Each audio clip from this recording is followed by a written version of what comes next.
has been a wild and topsy-turvy first 7 races of the second season of the Amsoil ARCA Series. So many flips, so many twists, so many turns, and so many different winners. 7 races, 7 different winners, and we have a 3-point battle for the top 3 in the point standings. And oh yeah, we enter Talladega for the halfway point of the season. It is the Winn-Dixie 200 at Talladega Superspeedway for Season 2 of the Amsoil ARCA Series. What's up everyone, it's your boy NR2003, aka Nathan Stapleton, and welcome back to the channel. And we are here for race 8 of the season, and for quite possibly one of the more important races of the season to set ourselves up for the second half of the 14-race season. It's Talladega. It's a wild card, but with how tight the points are, however today what's out could shake up towards crowning a champion on Christmas Day. We got Boston back up here in the booth. Boston, welcome back to the booth, welcome back to Talladega, and welcome back to the ARCA Series. Thank you for having me once again, Nathan. Hello everybody, welcome to Talladega, and as Nathan said, this is one of the more important races of the season, especially right here halfway with how tight the points are. If you take a look at the point standings, they are incredibly tight. It's been a very competitive season up to this point, the first 7 races. The top 24 in points have had top 10 finishes. That's how close and competitive this season has been, Nathan. Take that for what you will, but in my eyes, this season, the first 7 races so far, very competitive. Oh yeah, without a doubt. Last night at Pocono, I believe Will Parrish and Wilo got their first top 10s of the season. So everyone does have a top 10, at least one. And it's going to be interesting of what ends up happening. Anyone can win, but there's a couple of notable drivers starting up towards the front here today. Bradley, who won at Pocono last week, is on the pole. And then, oh yeah, Jeremy Under, who won at Daytona to kick off the season, trying to do the Super Speedway sweep here for Season 2. But my question to you, knowing of how tight the points are, and knowing how unpredictable Talladega can be, how do you think everything's going to shake out here today? Is it going to be 3 wide, 4 wide? What's going to happen? Well, I think we're definitely going to see the occasional 4 wide, mainly 3 wide, but something that I do want to point out and that I've been pretty much playing in my head to see how this may shape up, but every time we go to these super speedways, especially with the restrictor plates, this being of course the first time going to Talladega with the restrictor plates with ARCA cars, we always see the occasional leader get up ahead of the field and go and start to block both lanes when side by side 2 wide. So if that happens, then we will definitely see the dominant car, but that's just something I want to point out, Nathan. That's going to be something to point out here as the race goes on, to see who that dominant car is. It may be Bradley Ream, it may be Will Parrish all the way in P24 in points, it may be Chase Harris, who knows, it could be anybody. That's just how unpredictable Talladega is, and that's why we love it. We love it, but the drivers don't. Absolutely, and we'll see what ends up happening. Anyone can win, and this could really shake up the point standings going into the second half of the season. Jordan Stout is the new point leader, 2 points ahead of the defending champion of Tampon. Still doesn't have a win yet this season, but has been really consistent. And then third in points is now Juan Kennington -3. Sestrai is 4th -13. Rando's in 5th -16. Also tied for 5th is Ben Watson -16. Zachary Fitzgerald having a very quiet season, 5 top 10s, but only 1 top 5. He's right in the thick of it still, only 17 points behind the point lead of Stout. Giacomo in 8th, -24, St. Crawford in 9th, -27. And then one guy I would like to mention, the all-time win and 2-time channel champion, Juan Garcia, still here today. He needs a good one if he wants to continue to have a slim shot at the championship. He's 10th in points, -29. And then everyone down, they're over a full race behind at this point. So it's getting tight up front, but it's also starting to get a little bit separated from about 8th on bat. But it would be Brad Hareem starting on the pole here with Jay Riano in second. Juan Garcia and the 06 of Will Parrish in row number 2.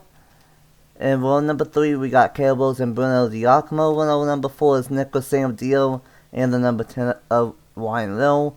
And right at the top 10 is the points leader of Jordan Stout, and alongside him is Aaron Abel and the number 27.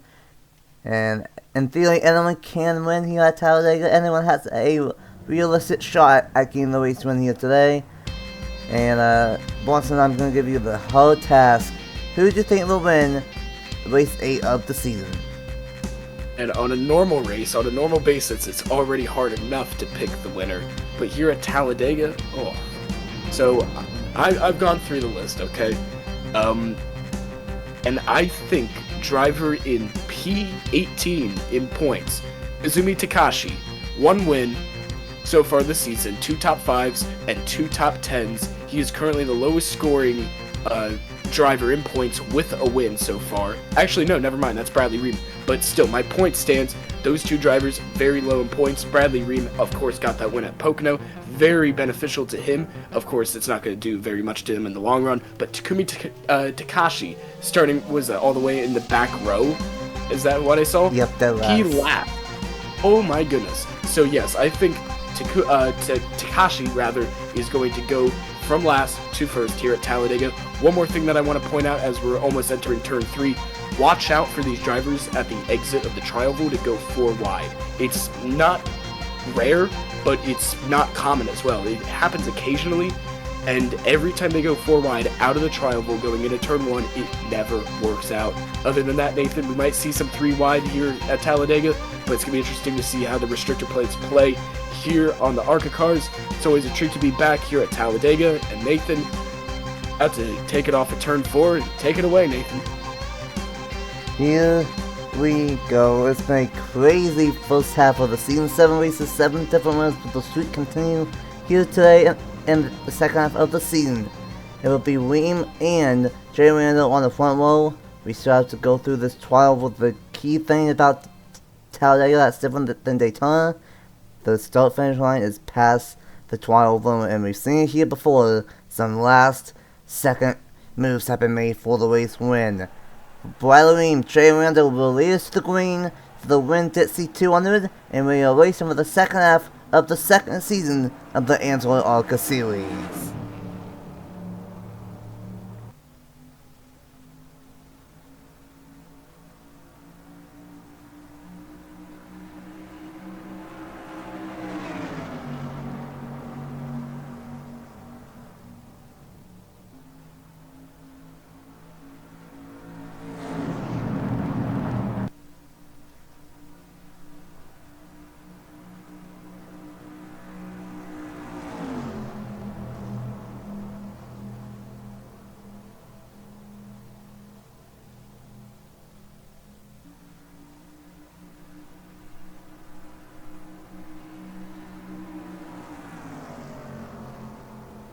I'm going to take a lap for these drivers get warmed up with the restrictor plates on.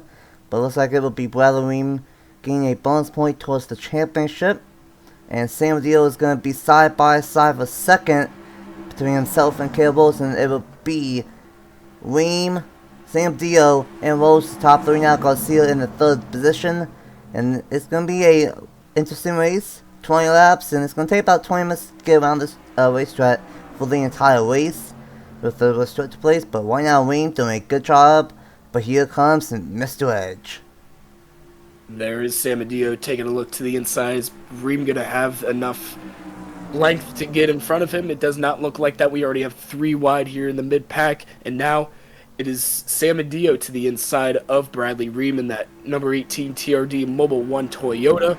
He's taking the lead, but watch out behind him. That's Chase Harris, Season 1 East champion here in ARCA.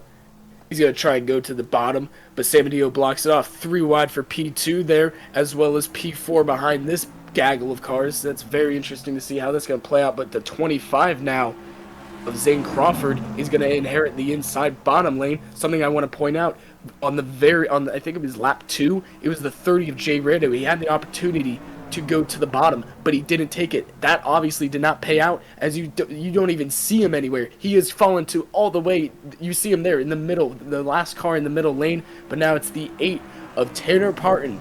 He needs a good run. He's up there in points. The 55 as well of Matthew Burnett. Matthew Burnett sitting 21st in points as well. Tanner Parton there in P2. So kind of varying seasons going on here, Nathan. You have, on the one hand, very consistent, very good season, and if he has a good race, he could leave as points leader.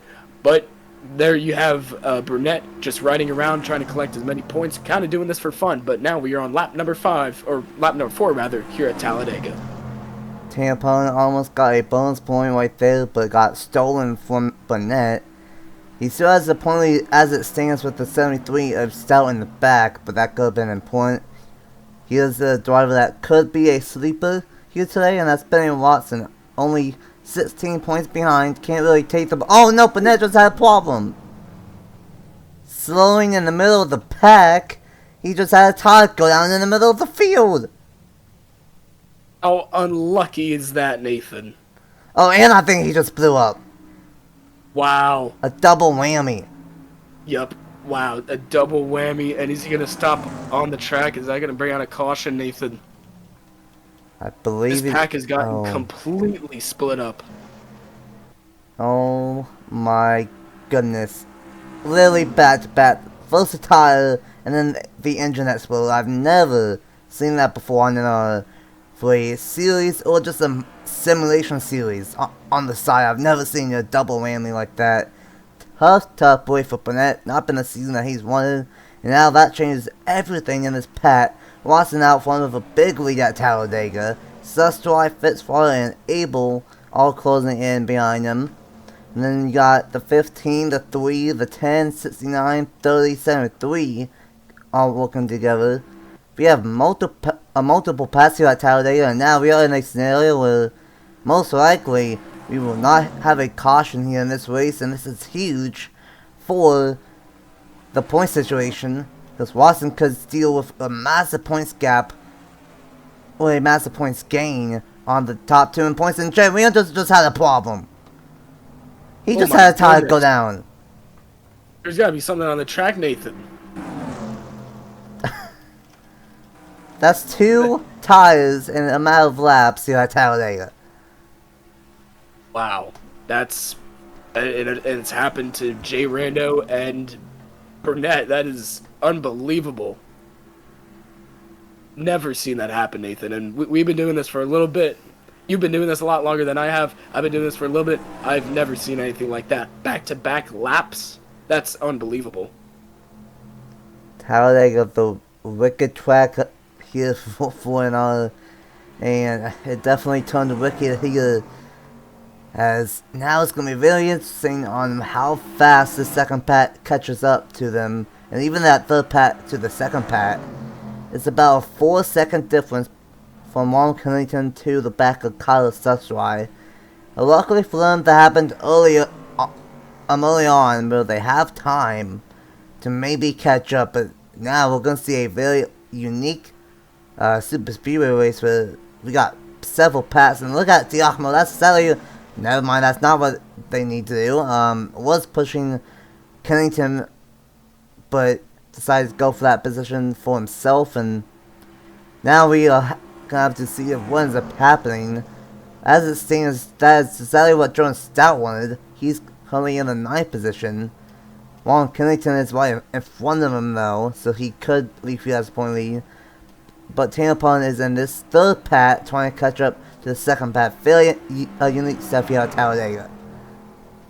Yeah, and it's something that this second pack needs to do before too long. They need to get single filed out, which Kennington, he wanted to keep that lead, but now that he's going to sacrifice that lead and go all the way back to the pack of this train, and that's going to be the 73 there who dives down. That's Jordan Stout. He needs this. He needs these points. He needs these points as much as anybody else, because Tanner Parton, he's up there. The 15, Reese Michaels, she's gonna fall back all the way to the back of this pack, behind the 69 of Kennington, and now Stout is up to the 3rd position of this pack. He's gonna try and take a peek to the inside. He's going to get there to the inside. The number 10 of Ryan Little there.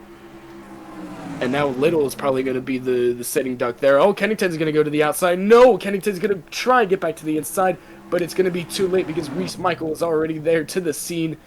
And now Giacomo still leads this pack with Stout, Michaels, and now it's going to be a side-by-side battle between the 69 and the 10. And now this pack is kind of... Oh, wait, this is Bradley Ream's pack right here. Mm-hmm. Was this the... this is the third pack, I believe, right? Yeah, this is the third pack. We got Ream, Paulin, Garcia, Crawford, and Hayes all trying to catch up. And this, we basically have a 5-car pack and another 5-car pack.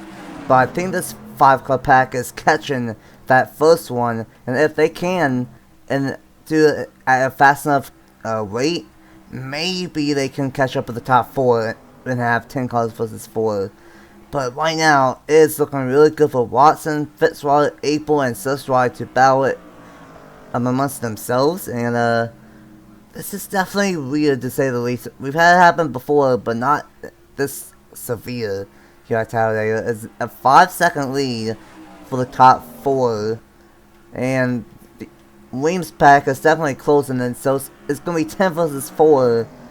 And if these guys can stay single file or maybe even double file, then maybe they can catch up with the lead pack.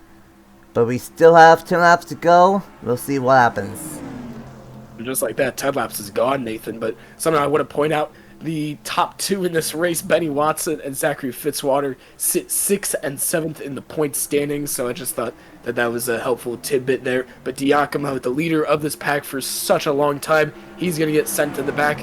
And he might get sent to the back of both these packs if Benny Watson, or if Bradley Ream rather, catches this pack fast enough. But Ryan Little, the good driver that he is, he's going to let Giacomo in line. But the 10's going to take a peek to the inside, and so is Bradley Ream. Bradley Ream's going to go to the outside. Reese Michaels is going to dive to the inside. Oh, sorry, that's Stout. Stout's going to dive to the inside of Reese Michael.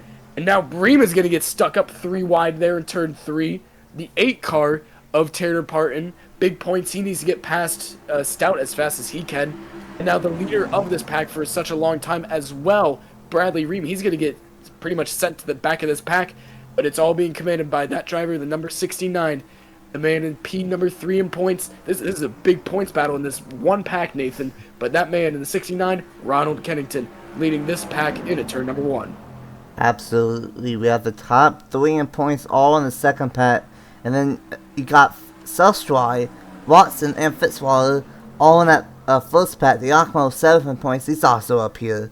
Same Crawford, he's also up here. And same Juan Garcia. A lot of the drivers are up there in points, are up in this second pack, but the downside for them, I don't think they're really catching up with these top 4 because they're just staying single file. Watson, Abel, Sustride, and Fitzwater doing a great job just saying, hey, let's just follow Benny Watson and have it be a 4-car fight for this race win. And that might be of how this goes because they're not really gaining much time. Last time by was 5.69, and this time by is going to be 6.18. So they're not catching any ground whatsoever, even though there's 10 cars versus 4. And we could be in a scenario where it might come down to these top 4 of Watson, Abel, Sustride, and Fitzwater. And it's really good teammate. It's really good teammate work, even though that it's really uncoordinated and they have no idea what they're doing. It's very good work on their part to keep themselves single file until the very last moment. Although it's not very entertaining for the fans, strategic-wise, this is very entertaining and very interesting to see how long this single file pack will last. Because surely Benny Watson wants this win more than the 27, but the 27 wants this win more than Benny Watson. So does the 02 of Kyler Sustride. He wants this win more than Fitzwater behind him. So it's just going to be all these varying strategies to see how long this single file pack lasts. But as you said, Nathan, it's getting up there in 7 seconds between Fitzwater and the leader of this pack, which is now Bradley Ream.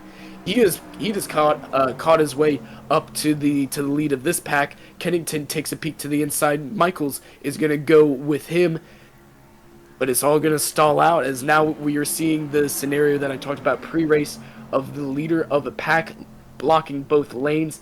Probably not in the way that I predicted it, Nathan. I thought it was going to be the whole pack, not just a teeny weeny 10 car pack, but I guess we'll take what we can get, especially when we have a scenario like this, Nathan. It's definitely very odd to see this many cars separated, you know?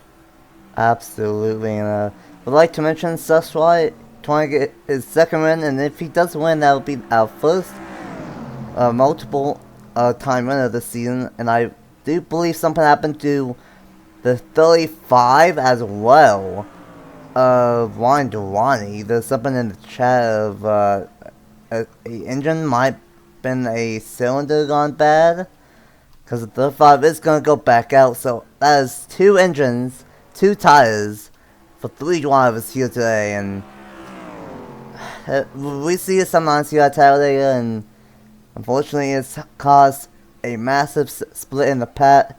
But Watson trying to get his first win, Abel trying to get his first win, Stustrike trying to get his second, and Fitzy trying to get his first win on the season. Fitzwater, he's one guy that could be a underdog for this championship in the second half of the season. Has 5 top 10s. That's the most. That's tied for second most with a couple of drivers. And Fitzwater only has 1 top 5 entering today, trying to get a second. And who knows, if he can get on a hot streak, maybe he can challenge for the point lead in the final 6 races of the season. But oh my goodness, hello number 35. He's every down a cylinder. My goodness. That was a close one, Nathan, going into the trial, but now it's going to be Fitzwater, who was on the outside. He's now going to get shuffled back to the outside. He was trying to make a move on Kyler Sustry, trying to use the lap car as a pick, but it's not going to work out in Fitzwater's favor. Sustry is going to stay in front of him, and they might actually lose the draft of these 2 drivers here in the lead of Benny Watson, the 27 of Aaron Abel. Aaron Abel would love this win. He's sitting in P11 in points, 2 top 5s, 3 top 10s so far this season. He would love to add a win to that column there, Nathan. But I know somebody who would love to also add a win to that column, and his name is Benny Watson. He has had a very quiet season, in my opinion, Nathan, because he's put up some really good numbers. 2 top 5s, 4 top 10s, but not a win yet. But he's sitting 6th in points. If he gets a win, that's going to put him way up there with Kennington and Parton. Maybe not Stout. Oh no! You gotta be kidding me! Another one! Another engine, another cylinder down for the 57! Gotta be kidding me! Man, this is the race of attrition. At Talladega of all tracks. And now this is going to be a 3-car pack for the win with 3 laps to go, Nathan. Sustry taking a look to the inside of the 27 of Abel. He's going to get there side by side for P number 2. There's Fitzwater's wounded number 57 there to the apron. He's going to try and limp it back all the way. Try not to cause a caution, but this big pack, they're not going to catch them.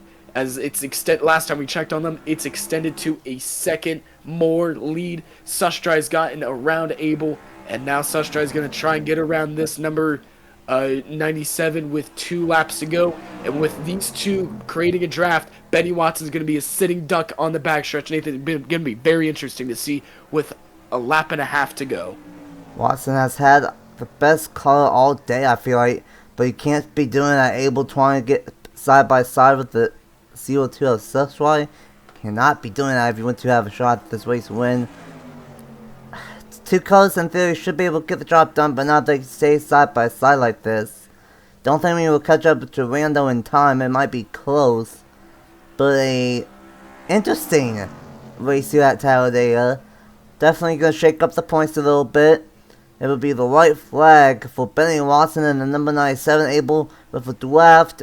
Might not be over. Watson, Abel, Sustry, final lap in the Winn-Dixie 200.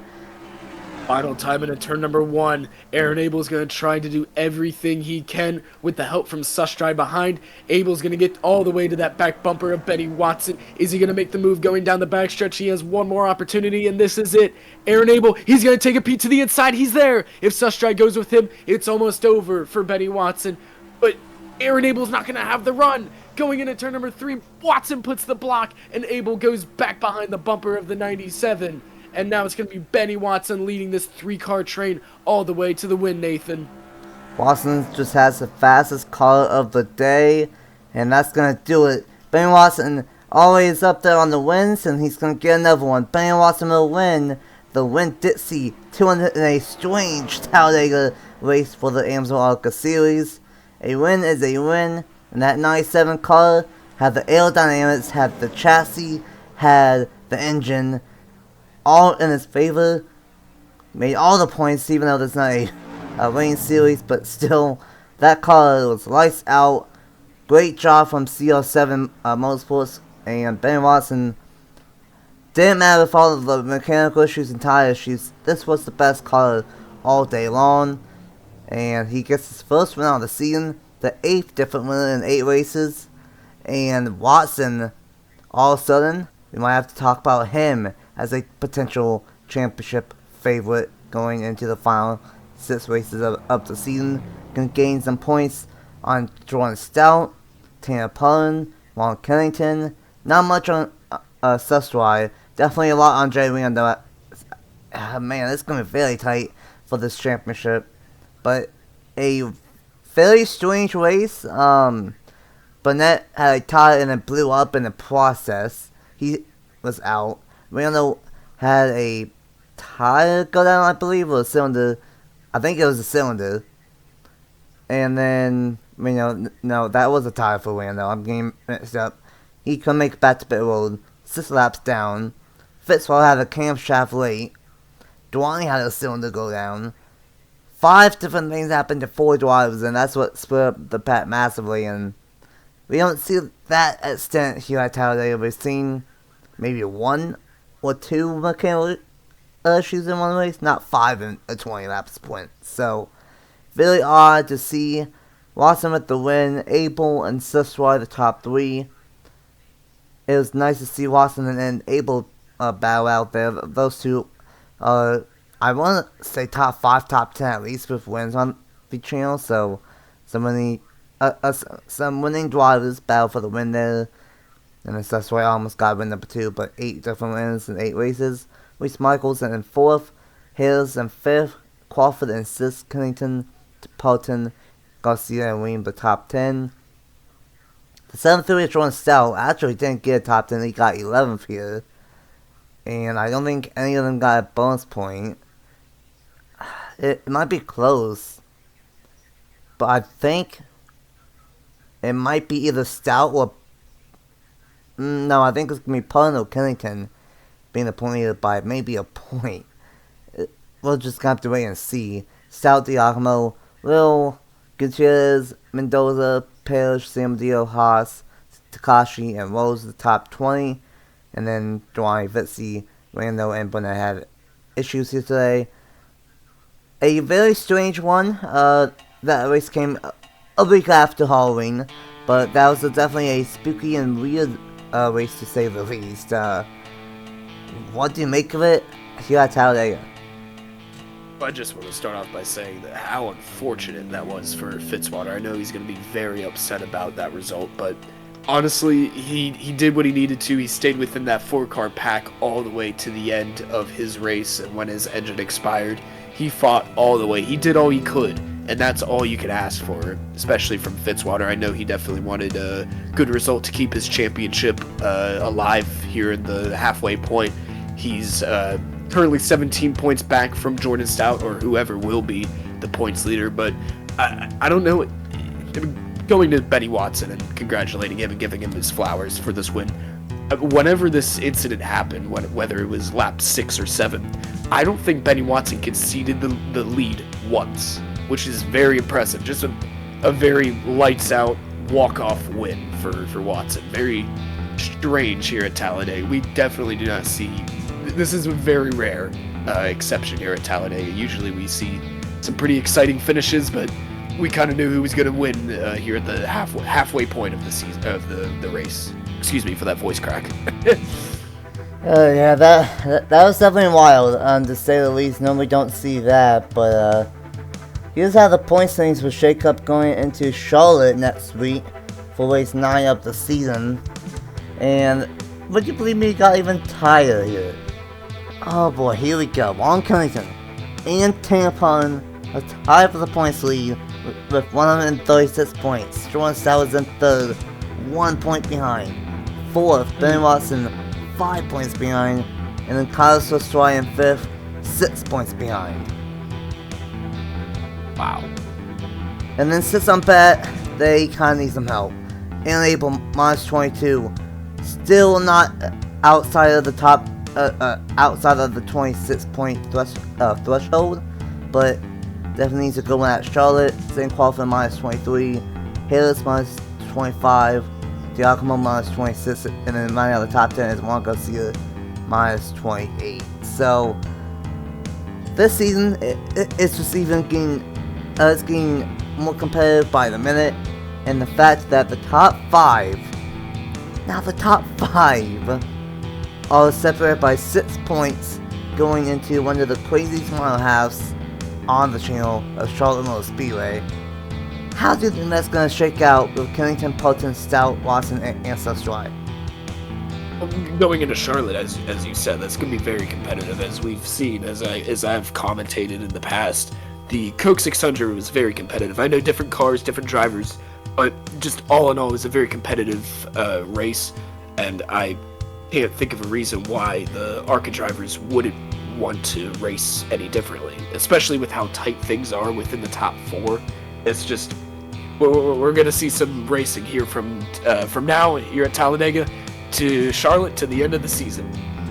Oh yeah, without a doubt.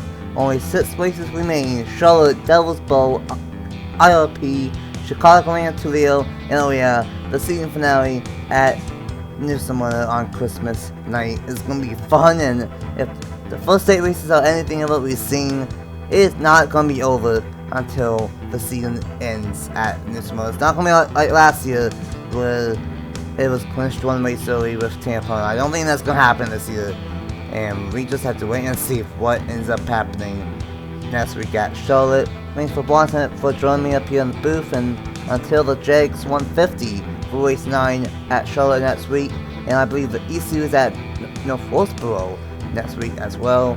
We'll see you guys next time. Bye. Bye-bye.